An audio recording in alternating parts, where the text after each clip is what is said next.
It was the worst possible telegram. Saved alone. Just 2 words flashed across the page, and yet for Horatio Spafford, it was a reality. His entire family, save his wife, had died at sea. He raced across the Atlantic to go be with his wife and to sort out the issue and the mess. As he made his way across the Atlantic, he sailed over the very spot where his children had died and his kids lay in their watery grave. And it was there, looking down at those waters, that he penned a song. When peace like a river attendeth my way, when sorrows and storm billows roll, whatever my lot thou hast taught me to say, it is well with my soul.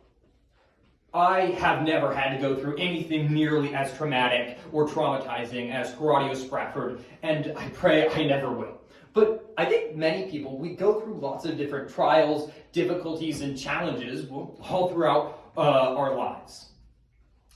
Now, at the start of this school year, this fall, I was looking around at what college classes I was going to take. And I generally had this perspective in my mind. There were 2 types of subjects. There were the fuzzy subjects and the STEM subjects. And I was always better at the fuzzy subjects. I understood and enjoyed things like George Washington's Crossing of the Delaware or Shakespeare's plays.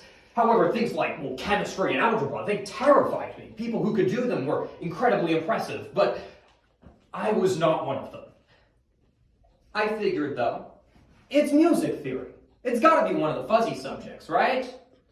Little did I know how much emphasis there was on math in Math in Motion, which probably should have seemed self-evident to me, but here we are. However, as much as I found it a challenge, as much as I found it difficult, I think once you get past that layer of fact, that understanding the difficulties and the complexities of the mathematics, you see something truly beautiful.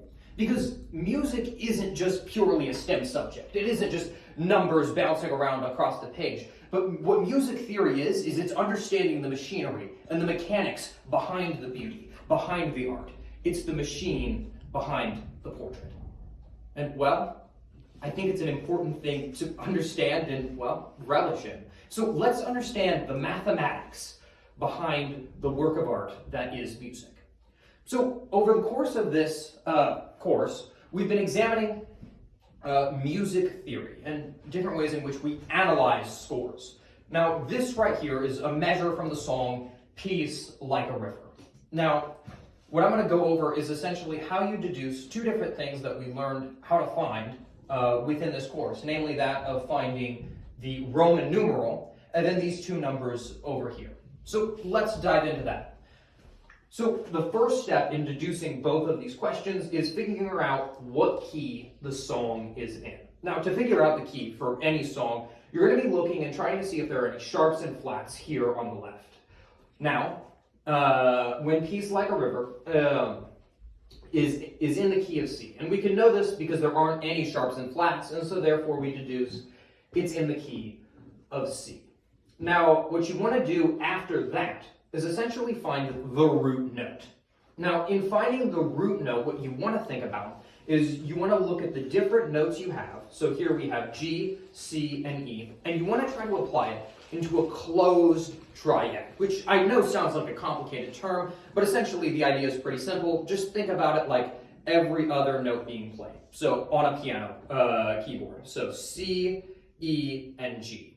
And well, when you play those notes, the lowest note is C. And so from that we can know C is our root note. Now if C is our root note, then we can figure out the Roman numeral. Now every different key has a different pattern. As for C, it's this pattern of Roman numerals being major or minor. In this case, it's going to be 1, and it's going to be major. So you would put the Roman numeral 1 in the major key. Now, then to understand these notes over here, what you're really just going to be looking at is what type of an inversion it is. If it's 3 notes stacked on top of each other, it's the root note. It can also be a first inversion, but what we have here is a second inversion, where there's 2 notes on the top and then way down 1 note down on the bottom, making it 6/4. That was a lot of mathematical jargon, and sometimes I think it's hard to understand. But there is something inherently beautiful about it. Because what all this mathematics, what all this unseen machinery is doing, well, it's coming together in a synchronized manner to create something, well, quite frankly, beautiful. And that's music. Music does something incredibly important for human beings. I think it has this uncanny ability to remind us of truths, simple truths, or even complex ones that we often forget and we often lose sight of.